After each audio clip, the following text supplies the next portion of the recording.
নমস্কাৰ বন্ধুসকল আপোনালোকে চাই আছে ক্ৰিকেট গুৰু আছাম কেএল ৰাহুলৰ ধুমুহা আহিলে কেএল ৰাহুলৰ লগতে কুইণ্টন ডেককৰ সুন্দৰ ইনিংছ আমি দেখিবলৈ পালো যাৰ বলত এলএছজিয়ে সিএসকেৰ দৰে এটা শক্তিশালী টিম যাক হৰুৱাটো সাধাৰণতে টান হয় হৰুৱাবলৈ সক্ষম হ'ল সিএসকে হৰুৱাটো সাধাৰণতে অসাধ্য সাধন কৰাৰ দৰে কাম হয় আৰু যথেষ্ট কঠিন হয় আৰু এলএছজিয়ে অতি সুন্দৰভাৱে হৰুৱালে আৰু ক'বলৈ গ'লে এলএছজি টিমটো সাধাৰণতে এইবাৰ আইপিএলত টপ 4 ৰেচত যাবলৈ হলে এখন খেল গুৰুত্বপূৰ্ণ আছিল কাৰণ 6 পইণ্ট হৈ আছিল আৰু 8 পইণ্ট বৰ্তমান সময়ত যদি আপোনালোকে পইণ্টছ টেবুলখন চাই পাঁচটা টিম টপ 5 টিম প্ৰথম পাঁচটা টিম 8 পইণ্টত আহি গৈছে ইনক্লুডিং এলএছজি গতিকে 8 পইণ্টত আহি গৈছে যেতিয়া তলৰ 6 পইণ্ট যিবিলাক হৈ আছে সেইবিলাক টিমৰ ওপৰত আকৌ প্ৰেছাৰ বেছিকৈ পৰি গ'ল এলএছজিৰ 8 পইণ্ট হৈ যোৱাৰ বাবে গতিকে বৰ্তমান সময়ত পইণ্টছ টেবুলখন এনেকুৱাই হৈছে কোনে মানে প্ৰথমতে আগবাঢ়িব পাৰিছে হেতু ইম্পৰ্টেন্ট কোনে প্ৰথমতে 8 পইণ্ট ল'ব পাৰিছে হেতু ইম্পৰ্টেন্ট গতিকে আজি যদি চাই চেন্নাই সুপাৰ কিংছে প্ৰথম বেটিং কৰি 176 ৰানহে কৰিবলৈ সক্ষম হৈছিল টাৰ্গেটটো আৰু অলপ বেছি হয়তো দিয়া হলে অলপ ফাইটিং দিব পাৰিলেহেঁতেন কিন্তু এক ওভাৰ থাকি গ'ল এলএছজি এক ওভাৰ 19 ওভাৰতে খেলখন জিকিবলৈ সক্ষম হ'ল গতিকে এনেকুৱা লাগিছিল যে আৰু অলপ স্কোৰ লাগিছিল 220 মান লাগিছিল বা 210 মান লাগিছিল গতিকে 210 মান লগা হলে এলএছজি একো বিপদ নহল হেতেন কাৰণ তেওঁলোকৰ কেৱল মাত্ৰ দুটা উইকেটহে গৈছিল গতিকে আপোনালোকে চাওক অজিংক্য ৰাহানে ওপেনিং কৰিলে আজি 24 টা বলত 36 ৰচিন ৰবীন্দ্ৰ এটা বলত 0 আৰু ৰুতুৰাজ গায়কোৱাড 1 ডাউনত আহি 13 টা বলত 17 গতিকে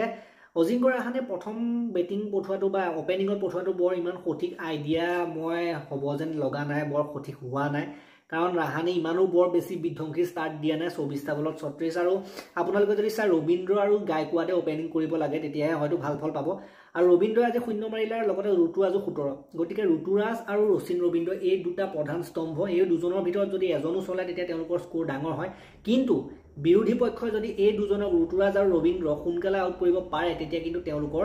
অৱস্থা বেয়া হৈ যায় আৰু ইনক্লুডিং শিৱম দুবেও যদি আউট হৈ যায় মেইনলি তিনটা স্তম্ভ আছে সিএসকে টিমৰ ৰবীন্দ্ৰ ৰুতুৰাজ আৰু শিৱম দুবে এই তিনটা বহুত ভাল ফৰ্মত থকা প্লেয়াৰ আৰু জিন্নাখন খেলে বহুত বিশাল ইনিংছ খেলে আৰু এই তিনজনক যদি হস্তাত আউট কৰিব পাৰে তেতিয়া কিন্তু বিৰোধী টিমৰ বাবে এডভান্টেজ হয় আৰু আজি এক্স্যাক্টলি এলএছজিয়ে হেতু কামে কৰিছে এই তিনটা স্তম্ভক হস্তাত আউট কৰিব পাৰিলে আৰু প্লেনিং ভাল আছিল নিশ্চিতভাৱে তেওঁলোকক হস্তাত আউট কৰিব পাৰিছে যেতিয়া এটা পৃথক out of the box thinking লৈ পেলাই এলএছজি নামিছিলে আৰু যাৰ ফলাফল তেওঁলোকে এইখন খেলত পাইছে আৰু আমি যদি ক'বলৈ যাওঁ চাওক ৰবীন্দ্ৰ জাদেজা 40 টা বলত 57 40 টি20 খেলত সাধাৰণতে 40 টা বলত 57 অলপ স্লোয়ে হয়গে কিন্তু যেহেতু উইকেট গৈ আছিল গতিকে অৰ্ধশতক এটা কৰিলে জাদেজাই তথাপিতো স্লো আছিল এদিনীয়া টাইপৰে হ'লগে দেন শিৱম দুবে 3 সমীৰ ৰিজভি 1 শিৱম দুবে 3 ৰানত আউট হোৱাটো পুৰা আঘাত হ'ল বেয়াকৈ আঘাত হ'ল এটা তেওঁলোকৰ বাবে মঈন আলী 20 টা বলত 30 কৰিছিল দেন ধোনী 9 টা বলত 28 ধোনীয়ে শেষত আহি পেলাই মাৰিছিল যদিও 180 190 নালাগিলে গৈ 9 টা বলত 28 গতিকে ধোনী বেটিংটো চাবলৈ পালেতো সিএসকে সমৰ্থকসকল হেপিয়ে হয় বাকি উইকেট চাওক কুনাল পাণ্ডিয়া 3 ওভাৰ 16 ৰান দি দুটাকৈ উইকেট লৈছিল ধুনীয়া বোলিং কৰিছিল কুনাল পাণ্ডিয়া দেন মহচিন খান এটা ইয়ছ ঠাকুৰ এটা দেন ষ্টইনিছ এটা ৰবি বিষ্ণই এটা গতিকে যেটো ৰান চেজ আছিল 19 ওভাৰ তেওঁলোকে প্ৰাপ্ত কৰিবলৈ সক্ষম হ'ল আৰু কেএল ৰাহুল অধিনায়ক কেএল ৰাহুলে জানিছিলে বা তেওঁলোকৰ টিম মেনেজমেন্টৰ ফালৰ পৰা এটা কথা সিউৰ আছিল যে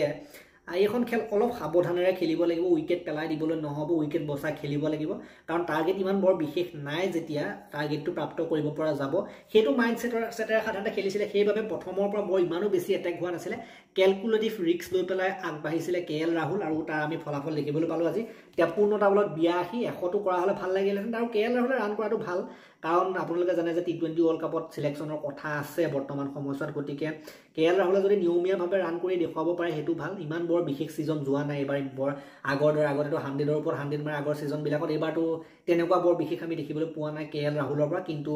আজি ধুনীয়া এটা মেচ উইনিং নক আৰু ডেককেও ভাল ষ্টাৰ্ট দিলে 43 টা বলত 54 এটো সাধাৰণতে অলপ স্লো ইনিংছে হয় সাধাৰণতে টি20 ক্ষেত্ৰত কিন্তু ইমানো বৰ বিশেষ যেটো ৰান নাছিলে 180 190 নাছিলে গতিকে হয়তো অলপমান সাধাৰণতে চাই বুজি খেলিবলৈ পছন্দ কৰিলে ডেকক আৰু কেএল ৰাহুলে গতিকে ডেকক আৰু কেএল ৰাহুল দুইজনে 134 ৰানৰ এটা বিশাল পাৰ্টনাৰশ্বিপ কৰি দিলে গতিকে প্ৰথম উইকেটৰ পাৰ্টনাৰশ্বিপে যদি হিমান হৈ যায় আৰু এনেকুৱা এখন খেলৰ সাধাৰণতে জিকাৰ 60% মান চান্স তাতে আহিয়ে যায় 60% মান মেচ নিজৰ হাতলৈ আহিয়ে যায় আৰু বাকি সকলে কি কৰিলে পুৰানে 12 টা বলত টেষ্ট পুৰানে ধামাকাটো দিলেহি আহি সদায় ধামাকা দি আছে পুৰানে ফিনিশিংটো সদায় দিয়ে